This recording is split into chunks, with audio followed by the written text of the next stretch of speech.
Hai my dear, kita memang tidak bisa memindahkan matahari terbenam, tapi yang pasti kita semua bisa bersama-sama mengusir corona. Bener kan? Ternyata banyak cerita di balik pandemi kali ini. Anda kenal dengan Bandeng Juana kan? Yang sudah lebih dari 40 tahun bertahan. Dengan ciri atau kekhasannya, kekreatifannya di dalam menciptakan olahan-olahan bandeng yang bisa disulap menjadi beberapa item masakan model bandeng yang bertujuan untuk menyenangkan lidah kita.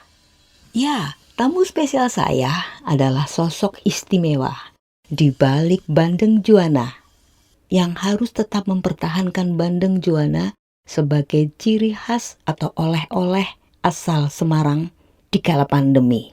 Inilah Arif Honggo Wijaya Kusmadi.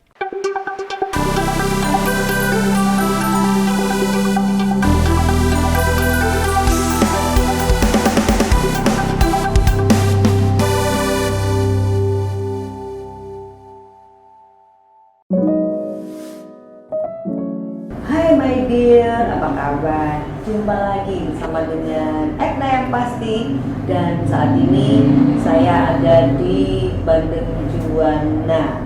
Dan langsung saya ngobrol sama sang owner, sang pemilik yang luar biasa. Kalau menurut saya begini, saya mengenal beliau dari dulu sampai sekarang tuh tidak pernah berubah.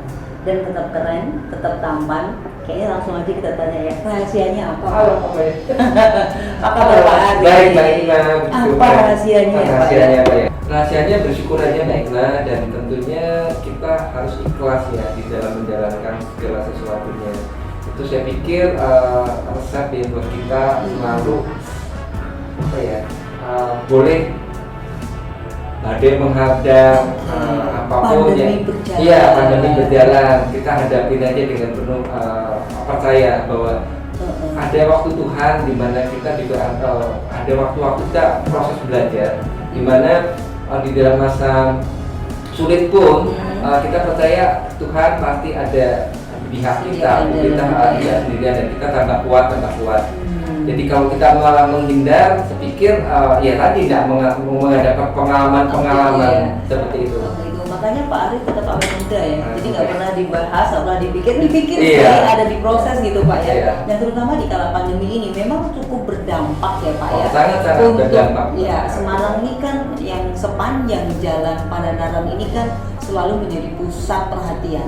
Nah ini kan cukup berdampak juga dalam pandemi ini. Bisa cerita sedikit Pak dampak itu? Meskipun begini ya, Media, kalau Anda perhatikan apa yang disampaikan oleh beliau ini, ucapan syukurnya nggak pernah berhenti dan tidak seperti dulu. Dulu tuh kalau begitu masuk itu antri itu bisa seperti itu. Sirkulasinya berlapis-lapis seperti kalau mau ketemu presiden ya, aturannya berlapis-lapis. Nah, oke Pak, cerita sedikit. Jadi bagaimana Pak Arif ini menghadapi segala sesuatunya, khususnya di kala pandemi dengan usaha seperti ini? Nggak mudah Mbak, dalam awal-awal pandemi waktu Maret 2020. Iya. Mau nggak mau karena menghadapi situasi yang seperti kita ibarat tuh terjun bebas ya, nyungsep gitu bahasa Jawanya. Terus tidak tahu apa yang harus dilakukan karena bukan hanya Bandeng Juana, bukan hanya kota Semarang, seluruh dunia ya, Indonesia dunia mengalami hal serupa. Sehingga mau belajar dari manapun belum ada referensi menghadapi pandemi seperti ini. Tidak mudah karena kami untuk bisa bertahan itu waktu awal itu kami sampai dengan berat hati merumahkan atau maksudnya kami kan ada punya tenaga tenaga kontrak. Iya, ada outsourcing, ada tenaga kontrak. Artinya kontrak itu kami biasanya ada karyawan tetap yang dia udah bekerja 2 tahun terus menjadi karyawan tetap. Nah, sebelum masa 2 tahun itu masih istilah karyawan kontrak. Dan itu kami ada 200-an orang yang waktu itu ya dengan berat hati, dengan tuturan air mata buat kami melepas mereka. Karena waktu itu kami juga persiapan di tahun 2020 itu kan Mei, seperti setahun yang lalu persis itu persiapan untuk Lebaran. Jadi kami lebaran yang lalu nih berarti iya, ya? lebaran yang lalu. Oke. Jadi benar-benar mempersiapkan seperti itu, dan ya mau nggak mau karena benar-benar dropnya itu udah nggak bisa Iya. keturunan, sehingga kami untuk bertahan kami memikirkan kami apa ya, kami tidak istilah gini, kalau mau gengsi Bandung Juana kok bisa melakukan itu, cuman kami tidak bisa Harus karena ya mau tidak mau. karena kita melihat benar-benar seperti tadi saya katakan, kita tidak tahu sampai berapa lama pandemi itu dan seperti apa dampaknya, dan benar-benar tidak tahu, sehingga kami untuk bisa bertahan itu dengan cara yang tadi kami sebenarnya melakukan seperti itu. Kemudian kami juga karena terus sampai menghadapi lebaran itu pun juga tidak kunjung ada perubahan tetap ya, dan kami tentunya kalau pendapatan hampir terus turun, sedangkan kami pengeluaran harus tetap kan untuk tenaga kerja ya. Kami akhirnya ya istilahnya kalau di kantor-kantor kan bisa saving diambil Pak. Iya. Saving Saving diambil. ya, sempat diambil. Terus Saving kami sempat ya. diambil ya. Tapi artinya kan kami juga punya keterbatasan ya. Sebanyak savingnya karena kami sebenarnya di prinsip kami seperti mungkin kalau kita Mbak Ekna menerangkan kami pada dimana kami savingnya di ya tadi menjadi suatu apa ya, untuk mempekerjakan orang, untuk kami bisa menjadi berkat bagi orang lah. Itu yang pada saat seperti ini kami enggak apa ya istilahnya, kalau bertahan dengan kos-kos yang cukup berat itu pasti nggak mungkin. Karena kami mensavingkan untuk perluasan waktu itu ya, outlet seperti itu, jadi seperti itu kan untuk terus harapannya adalah pada saat sebelum pandemi adalah dengan memperluas outlet, artinya kan ada tenaga kerja yang bisa kami memberkati untuk orang-orang yang bisa bekerja di kami seperti itu. Tapi pada saat ini kami tentunya ya mengalami penurunan sehingga kami harus seperti itu. Dan kira-kira persentasenya sampai berapa persen sih Pak untuk merumahkan pendapatan sampai berapa, ini kepo Pak, jadi sampai seberapa persen ya? Sampai sekarang nggak ada mau berapa persen atau apa, yang jelas kami tadi merumuskan kalau karyawan tetap ya intinya ada suatu resiko atau suatu apa ya, suatu ini ya yang konsekuensi dari perusahaan ini untuk terus mempertahankan. Ya, tapi kalau yang kontrak kan emang dari perjanjian yang pada tertentu emang udah berakhir, dan sebenarnya kami tidak menyalahi, cuman maksudnya ya secara karena kami mengelola usaha ini kan kekeluargaan sekali ya Mbak, jadi ya sangat-sangat tidak mudah untuk melepas mereka. Terus kami juga ya maksudnya sangat-sangat berharap waktu itu bahwa kalau nanti selesai lebaran untuk kami bisa rekrut kembali, cuman ya lebaran lewat, terus Desember lewat seperti itu, bahkan Desember yang kami tadinya berharap banyak untuk ada long weekend, terus akhirnya kan berubah pemerintah berbeda lagi. Jadi ya kembali lagi kalau ditanyain, tapi bisa bertahan sampai saat ini untuk karena anugerah dan berkat Tuhan ya. Nah itu dia kata anugerah itu memang tidak mudah. Satu lagi Pak, ini kan yang namanya virus corona ini kan akan ulang tahun nih Pak ceritanya ya Pak ya, akan berulang tahun, sudah berulang tahun karena kan dia sudah berulang tahun karena masuk ke lebaran lagi gitu. Nah cukup berbeda, masih adakah perbedaan yang terlalu signifikan antara lebaran yang lalu dengan lebaran yang saat ini?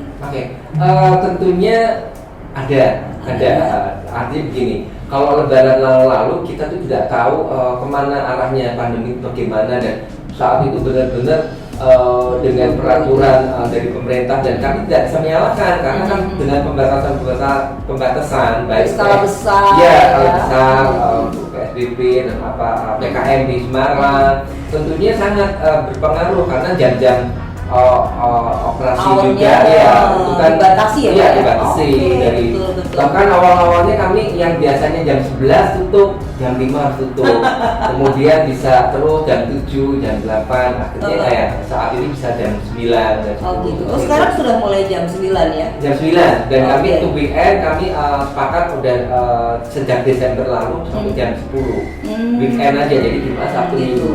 Setelah itu kami tetap jam 9. Jadi tetap jam 9. Ya, tentunya tadi kalau dibandingkan pandemi tahun lalu dengan kita tidak tahu ya, ini bersyukur bahwa saat ini ya tentunya kalau yang dulu kan benar-benar ada ketakutan, ada sesuatu bingung. Yang masih pertama mencekam ya, iya, Pak ya? seperti itu dan nggak tahu kemana. Sekarang ini lebih menantang. Iya, lebih menantang karena dengan adanya vaksin 2 bulan terakhir ini, kemudian juga diharapkan meskipun maaf masyarakat kita untuk kesadaran menjalankan itu benar-benar harus di apa ya, ditingkatkan, diingatkan. Jadi contoh misalnya customer yang masuk tanpa masker dibuka, silakan selalu ingatkan untuk benar-benar bisa menjaga itu.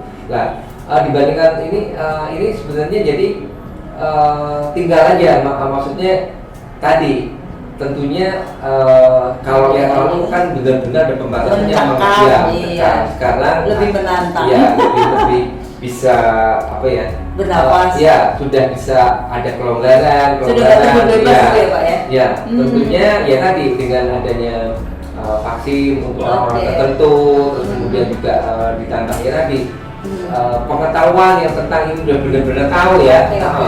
Ya jadi ya itu salah satu resepnya juga ya, kita nggak bisa dicengkam dengan rasa ketakutan aja. Kita harus tetap menjalankan hidup, tetap harus mengalir seperti itu. Yang penting kita tetap harus jaga jarak, harus pakai masker, harus bisa menjaga kebersihan.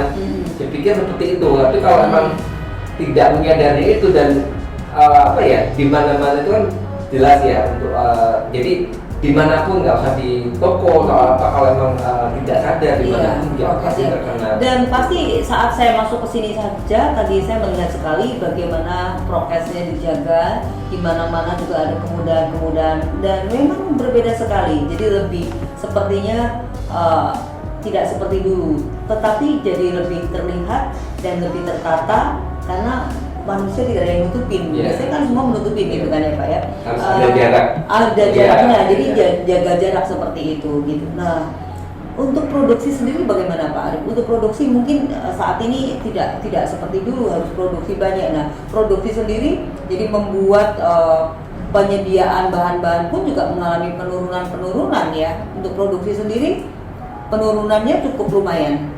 Kalau dulu dari awal pastinya iya Mbak, jadi kan kita punya omsetnya menurun, pastinya kita sesuaikan produksi ya, karena seperti tadi tenaga kerja juga akan disesuaikan, produksi juga. Nah sekarang juga sebenarnya yang tadi walau badan menghadap kita tetap percaya Tuhan melindungi ini.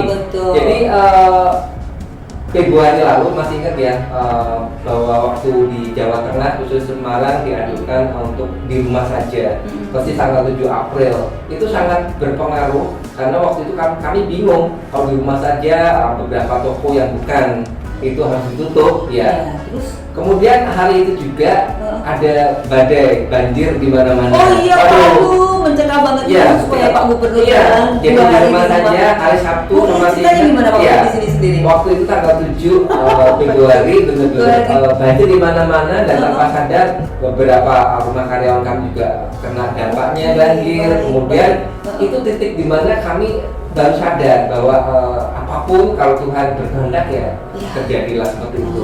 Jadi waktu itu kami dengan stok tertentu waktu itu udah merasa, karena seperti tadi saya katakan Mbak, di bulan Desember itu kami punya stok yang cukup, diharapkan bisa Desember itu ya mengharapkan peak season. Ternyata ya disyukurilah kalau saya bisa membayangkan Pak. Saya bisa membayangkan seperti itu, sehingga Januari malah drop seperti itu. Kami tanpa sadar pas Februari itu kami memutuskan untuk stoknya cukup, karena kalau berlimpah kami bayarnya waktu itu kami memutuskan untuk seminggu tidak ambil bahan baku dari Banten. Nah, gitu. Bersama dengan itu Pak memutuskan itu terjadilah yang tadi banjir ya, dan dampaknya rupanya berkepanjangan. Tidak cuma di 2 hari itu. Adalah pada saat kami seminggu mau ambil tempat produksi kami di kawasan Lik ya, kawasan kecil itu tidak ada akses ke sana seminggu. Kemudian juga ternyata supplier kami, petani-petaninya juga kena banjir itu artinya gini, apa yang telah ditabur itu pas dituai tidak ada. Jadi kami beberapa saat tidak ada banjir. Jadi waktu itu kami mengalami pas akhir Februari awal Maret itu benar-benar yang ya Kayak mengeningkan ya bersyukur Kak, ya menjalankan doa Bapak kami, bergelas makanan kami yang secukupnya pada hari itu. Jadi hari itu kami dapat kiriman bandeng, hari itu kami masak, hari itu kami jual. Bahkan kalau kami kurang ya berarti kami menunda untuk customer bisa ini. Tapi bagaimana Pak? Saat itu pembelian bagaimana? Sulit Mbak, karena Tuhan izinkan bahwa kalau emang tidak ada bandeng dan itu sepi, ya kami udah nggak apa-apa. Justru di saat seperti itu arus masuk ke customer itu udah banyak Mbak. Bisa dibayangkan kami bagaimana deg-degannya ya, maksudnya berpacu dengan Melodi. berpacu dengan bagian produksi Iya, untuk gimana kami harus jual, kami harus ini. Jadi gimana nggak ada kiriman bandeng, jadi benar-benar Tuhan doa kami bilang, Tuhan kalau dikasih ini nggak usah berlimpah, hari ini cukup aja, udah bersyukur. Nah, itu dia. Itulah mungkin resepnya Mbak. Jadi waktu saya ini ya kalau orang mungkin yang tidak maksud bukan kami ini, maksud kita mengandalkan nanti gitu. Ya, kita mengandalkan ini bisa stres banget karena benar-benar tidak ada apa ya, yang tadi yang mau dijual itu gimana, mau nggak ada yang mau dimasak seperti itu. Iya betul sekali. Ya, jadi yang disyukuri aja sih Mbak. Ya tidak mudah. Ya. Roda kehidupan harus tetap berjalan ya media. Tetapi Pak Arif ini juga tidak mudah karena ada beberapa orang-orang yang ada di belakangnya, masih ada beberapa produk-produk yang sudah ada dan produk itu butuh sentuhan semua ya Pak ya. Betul. Sentuhan orang beli. Iya. Nah bisa dibayangkan betapa pusing dan pusingnya. Tapi sekali lagi yang disampaikan dan beliau adalah tetap disyukuri karena kehidupan itu tidak begitu datang gitu aja. Penasaran kan? Makin seru. Kita akan dengarkan lagi bersama dengan beliau di episode berikutnya.